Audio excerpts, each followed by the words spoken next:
Je fais cette petite vidéo pour parler d'une question qu'on me pose très souvent et qui, selon moi, doit être répondue.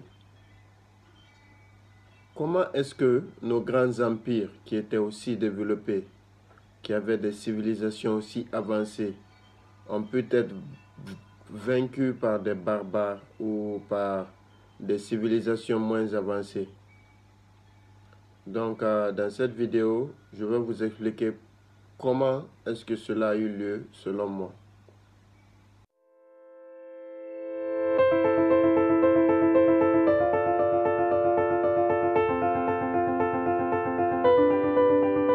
Salut, moi c'est Sekou Fresh King, bienvenue sur ma page Histoire Afro et Vérité. Ici, on te parle de l'apport des Africains, des Afro-descendants qui ont marqué l'histoire de l'humanité dont on ne nous parle jamais à l'école. Si tu viens d'arriver, je t'invite à liker et à mettre le petit pouce. Abonne-toi, active la notification pour ne plus rien rater de nos prochaines vidéos. Aujourd'hui, je vais répondre à une question et la réponse que je vais donner est personnelle. Mais je crois qu'elle est assez pertinente pour montrer comment est-ce que les choses se sont passées, selon moi bien sûr. Vu que à chaque fois nous racontons, je dis sur mes vidéos que les Africains étaient développés, on était civilisés, on avait développé de l'architecture, des formes d'écriture qui existaient, une organisation sociopolitique. Donc si on était vraiment développé à ce point, comment est-ce que nos oppresseurs qui étaient moins développés, qui n'avaient pas de civilisation, pendant que nous, on avait tout ce qu'il nous fallait? Donc, pour répondre à cette question, je vais prendre une petite anecdote. C'est comme un pays qui vit en paix et une rébellion. On sait que les rebelles ne sont pas aussi forts que l'armée du pays, mais les rebelles profitent de l'effet surprise et ils s'attaquent aux maillons faibles. Donc, c'est pas parce que les rebelles sont plus civilisés que le pays qu'ils attaquent ou qu'ils détruisent, mais c'est parce qu'ils savent se mêler à la foule. Les rebelles infiltrent un pays à travers une frontière bien donnée. Pendant des années, vivent avec les habitants de ce village et déclarent la guerre. Maintenant, quand l'armée arrive pour défendre son peuple, c'est difficile de savoir qui est rebelle, qui n'est pas rebelle. Parfois même les habitants du pays même sont complices. Donc, c'était un peu comme ça. Ils attaquaient les villages, mais ils ne les attaquaient pas directement, ils les infiltraient. Maintenant, je vais donner un second exemple. C'est comme que tu me dis que un braqueur à main armée est plus civilisé que celui qui vient braquer. Je ne vois aucune logique dedans. L'homme vit en paix avec sa famille, il n'a pas besoin d'armes, ce n'est pas un criminel. Et le braqueur vient un beau jour, avec l'effet de surprise encore, menace sa famille, forcément tu vas lui donner tous tes biens. Même dans un coin de rue, quand un malfrat t'attaque avec un couteau, tu vas lui donner tout ce que tu as afin d'avoir ta vie sauve. Donc je vais donner 3 bonnes raisons maintenant qui, selon moi, ont fait que nos ancêtres n'ont pas pu gagner face à ces peuples qui étaient violents. Premièrement, c'était la moralité. Je dis bien la moralité de l'Égypte antique qui a vécu 7000 ans de règne avant Jésus-Christ même et qui a continué jusqu'à l'an 40 après Jésus-Christ. La moralité dans ce royaume et dans tous les autres royaumes, parce que c'est une suite logique. Comme l'a dit Cher Anta Diop, l'Égypte antique est ce que représente la Grèce antique pour l'Europe. Donc toutes les civilisations africaines, tous les grands royaumes ont tiré beaucoup de l'Égypte antique.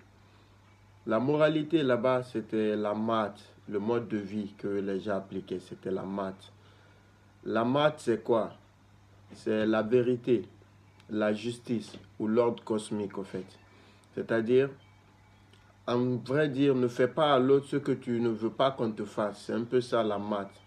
C'était un ensemble de commandements, un ensemble de principes qui existaient afin que les gens vivent en paix. Deuxièmement, les peuples africains étaient animistes. Quand on dit animiste, les gens pensent à idolâtrie, c'est différent. L'animiste, c'est quelqu'un qui respecte la vie. C'est quelqu'un qui n'est pas violent. C'est quelqu'un qui respecte même la forêt, la végétation, les animaux. Toute forme de vie qui est là se valent et on ne peut pas abuser d'une autre forme de vie. Donc cette moralité faisait que dans nos peuples, que ce soit à Kemet, en Égypte antique, que ce soit à Kumbi Salé, à Lampi Ouagadou, que ce soit à Soso, que ce soit chez les Kikongo, que ce soit chez les Zoulous, chez nous, on dit que pour faire la paix, on ne va pas avec un couteau qui tranche, mais une aiguille qui coupe. Ça veut dire quoi? Nous n'avions pas cette perception des choses qui dit que il faut faire la guerre pour avoir raison. Parfois, il faut laisser ta raison pour faire la paix. Et nous étions basés sur la paix, sur le savoir-vivre, sur la tolérance. Ce qui vient au deuxième facteur qui est la perception du développement. La perception du développement, c'était quoi chez nous? Aujourd'hui, on a une perception erronée du développement. C'est-à-dire, quand on a une puissance, il faut avoir une arme nucléaire. Ça, c'est la perception des Européens ou des Arabes qui nous ont attaqués.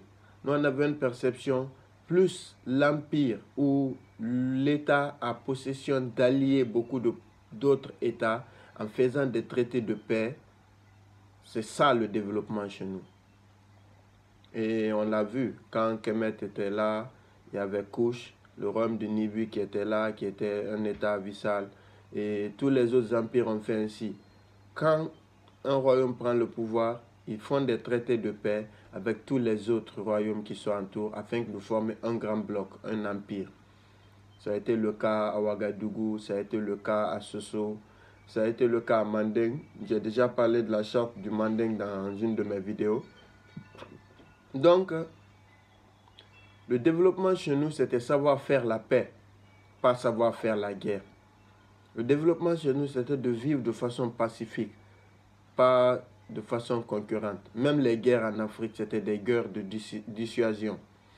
Les deux armées étaient là. Vous faites des démonstrations. Le nombre effraie l'autre. Ou les guerriers viennent en faisant des démonstrations. Finalement, les griots sont là. Non, il ne faut pas qu'il y ait mort d'hommes. Et même un homme qui mourait, les deux royaumes pouvaient faire le deuil pour cela. Et aujourd'hui, on voit des milliers de morts, sans parler de deuil. On dit que c'est les dommages collatéraux. Donc, la troisième raison est que, pour ces deux raisons que je viens de citer, leur moralité, la perception du développement de nos ancêtres, ont fait que aucun de nos grands royaumes n'a développé un système d'armement solide ou une armée conquérante. L'armée était juste là, c'était des gens qui avaient deux travails à la fois le plus souvent. C'était des militaires, mais ils avaient d'autres fonctions qui étaient de maintenir la paix, faire les commissions du roi et ainsi de suite. Donc, vu que nous, on ne voyait pas le développement comme la guerre, on ne voyait pas le développement comme aller tuer autrui, mais sauvegarder la vie d'autrui, faire la paix, on n'avait aucune raison de se préparer à la guerre parce qu'on pensait aussi que les autres peuples voyaient le développement ainsi. Et c'est là que vous vous rendez compte qu'on était beaucoup développé parce qu'aujourd'hui, on parle d'un monde sans guerre, on parle d'un monde sans armes nucléaires. C'est ce que nos ancêtres voulaient. Avant, tout le monde n'était pas permis de porter une arme. Je l'ai dit dans la charte du Manding et dans d'autres villages, c'était le même cas. Peu de personnes avaient le droit d'avoir une arme. Les chasseurs, et quelques personnes qui sont dans la garde du roi. C'est tout. Donc, ce qui faisait que les autres peuples qui avaient l'habitude de s'entretuer, parce qu'il y avait la famine chez eux, il ne faut pas oublier cela. Il y avait la famine en Europe, il y avait la famine dans le Moyen-Orient, il y avait la famine en Asie. Donc ces gens-là étaient capables de s'entretuer pour du pain. Ils étaient capables de s'entretuer pour des miettes, la nourriture. Ils étaient capables de s'entretuer pour du vin. Et quand ils sont arrivés chez nous, ils ont vu que, mais ces gens-là, ils viennent d'où? Ils ont de l'or, ils ont tout ce qu'ils veulent. Ils ont de l'eau, ils ont de la nourriture, ils ont des vêtements. Et pendant que chez eux, quand tu as ces choses-là, ta vie est menacée. Vous voyez? Ils ont été tentés. Ils ont été tentés. Et c'est ainsi que ils ont cru que nous, on ne savait pas la valeur de ces choses.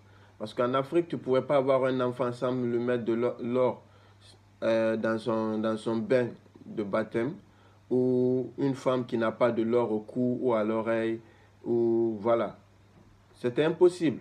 Donc, avoir cette splendeur, cette beauté, et voir que ces royaumes n'avaient pas d'armée forte, ils nous ont infiltrés pendant des siècles. Comme je l'ai dit avec les rébellions, se sont mêlés avec nous. On les a pris pour des frères. On les a éduqués. Et à chaque fois qu'ils retournaient chez eux, ils retournaient riches. Chaque fois qu'ils retournaient chez eux, ils retournaient savants. On les enseignait la science. On les enseignait les mathématiques. Ils sont allés utiliser cette science-là et préparer une rébellion ou une attaque.